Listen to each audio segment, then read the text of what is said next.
수사와 기소를 완전히 분리하는 내용을 골자로 하는 형사소송법 개정안이 국회 본회의를 통과했습니다. 검찰의 직접 수사 기능을 사실상 박탈하는 이번 법안은 대한민국 건국 이래 78년 동안 이어진 사법체계를 완전히 해체하고 그동안 검찰의 손에 쥐어져 있던 직접 수사권이 역사 속으로 사라지며 새로운 구조를 구축하는 신호탄이 될 것으로 보고 있습니다. 국회는 본회의를 열고 더불어민주당 주도로 형사소송법 일부 개정 법률안을 통과시켰습니다. 이로써 수사권과 기소권을 동시에 쥐고 막강한 권력을 행사하던 기존의 검찰 조직은 사실상 해체 수순을 밟게 되었으며 대한민국 사법 역사는 커다란 변곡점을 맞이하게 됐습니다. 이번 개정안의 핵심은 검사의 직접 보안 수사권을 전면 폐지한 것입니다. 기존 체제에서는 경찰이 송치한 사건에 미진한 부분이 있을 경우 검사가 직접 피의자를 소환하거나 추가 압수수색을 벌이는 등 보안 수사를 주도할 수 있었습니다. 하지만 앞으로 검찰은 직접 수사에 착수할 수 없으며 경찰에게 서면으로 보안 수사를 요구하는 것만 가능합니다. 이는 검찰의 실질적인 수사 기능을 통째로 덜어내 경찰에 이관한 셈입니다. 피해자 보호 절차도 일부 개편됐습니다. 경찰이 사건을 유죄로 인정하지 않고 종결하는 불송치 결정을 내렸을 때 고소인과 피해자뿐만 아니라 고발인도 이의를 신청할 수 있도록 조항이 확대됐습니다. 또한 법원이 재판을 끝내지 않고 서류를 기각하는 공소기각 사유가 추가됐습니다.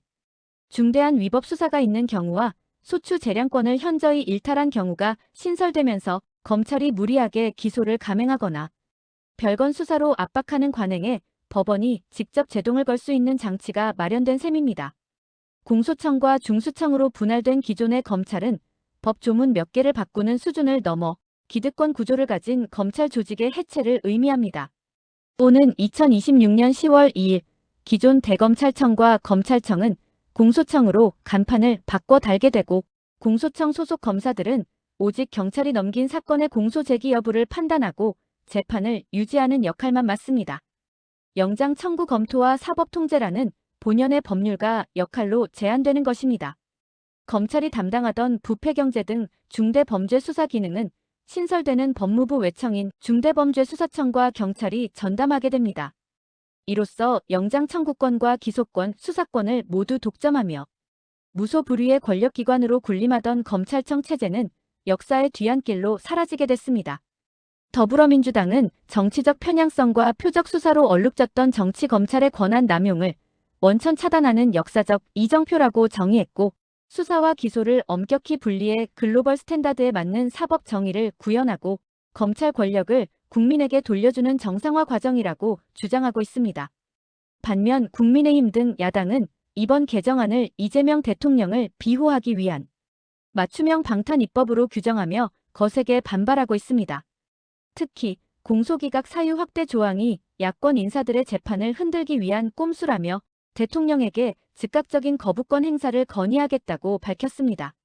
한편 검찰 내부와 법조계는 깊은 우려와 침통함에 휩싸여 있으며 대검찰청을 비롯한 일선 검찰청에서는 직접 수사 경험이 없는 검사가 경찰 수사의 맹점을 정밀하게 걸러내기 어렵다는 지적이 쏟아집니다.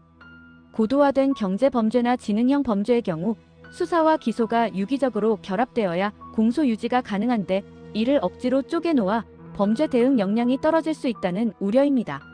한 법조계 관계자는 10월 출범 예정인 중수청과의 업무, 인수인계 및 실무 지침 마련을 위한 기간이 너무나도 촉박하다라며 섣부른 조직 해체와 재편으로 인해 대규모 수사 지연과 공백이 발생할 경우 그 피해는 범죄에 노출된 일반 국민들이 고스란히 떠안게 될 것이라고 꼬집었습니다.